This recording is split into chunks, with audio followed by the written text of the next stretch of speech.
కూటమి ప్రభుత్వం అధికారంలోకి వచ్చి 2.5 సంవత్సరాలు అవస్థ ఉంది. ఇంచుమించు 2 సంవత్సరాలు దాటిపోయింది. అయితే ఈ రోజుకి కూడా కూటమి ప్రభుత్వం అనుకున్నంత స్థాయిలో సోషల్ మీడియాని కంట్రోల్ చేయడంలో సక్సెస్ అయ్యారంటే లేదు. ఎందుకు కాలేదు? ఈ రోజున నారా లోకేష్ గారిని ట్రోల్ చేయట్లేదా? చంద్రబాబు నాయుడు గారిని ట్రోల్ చేయట్లేదా? పవన్ కళ్యాణ్ గారిని ట్రోల్ చేయట్లేదా?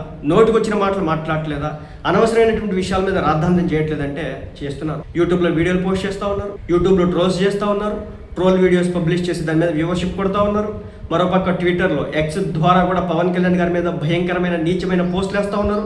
నారా లోకేష్ గారిని బాడీ ఏదైతే ఉంటుందో దానికి సంబంధించినటువంటి కామెంట్లు చేస్తూ ఉన్నారు. అలాగే చంద్రబాబు నాయుడు గారిని వయసుతో కూడా సంబంధం లేకుండా నీచంగా పోస్టులు పెడతా ఉన్నారు.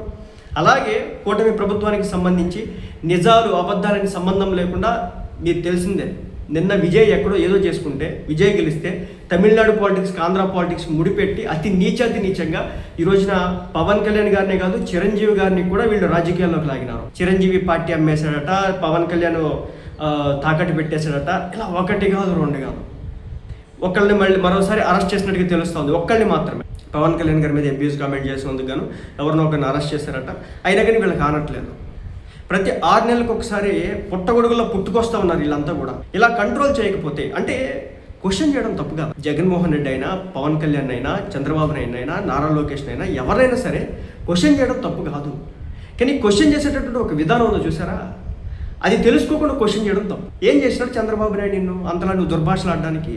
ఏం చేసినాడు జగన్ నిన్ను అంతలా దుర్భాషలాడడానికి? సో ఇక్కడ ఒకటే అనమాట, కూటమి ప్రభుత్వం కూడా కంట్రోల్ చేయడంలో విఫలం అవుతా ఉంది. ప్రజలకు కావాల్సింది ఏందనేది విజయ్ చూపించినాడు కదా. మనం రాజకీయ నాయకులు ప్రజలతో ఉండాలా, ప్రజలతో మమేకం కావాలా, క్యాడర్ ప్రజలతో ఉండాలా, ప్రజలతో మమేకం అయితే చాలు మేము మీ వెంట ఉంటాం అంటున్నారు.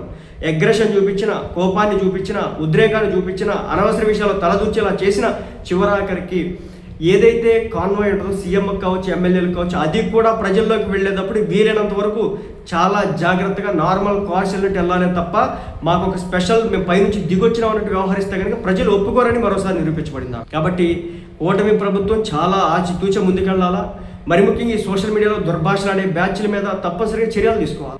నీచంగా ట్రోల్ చేస్తున్నారండి అవసరం లేని అనవసరం లేని విషయాలకి. వీళ్ళకి ఎక్కడి నుంచి వస్తుంది అంత సమయం? ఎక్కడి నుంచి దొరుకుతున్నారు వీళ్ళకి అంత స్టఫ్ ఎలా చేస్తూ ఉన్నారు? ఎందుకు ఉపేక్షిస్తూ ఉన్నారు? సో తప్పనిసరిగా వీళ్ళ మీద కంట్రోల్ తీసుకురావాల్సిందే.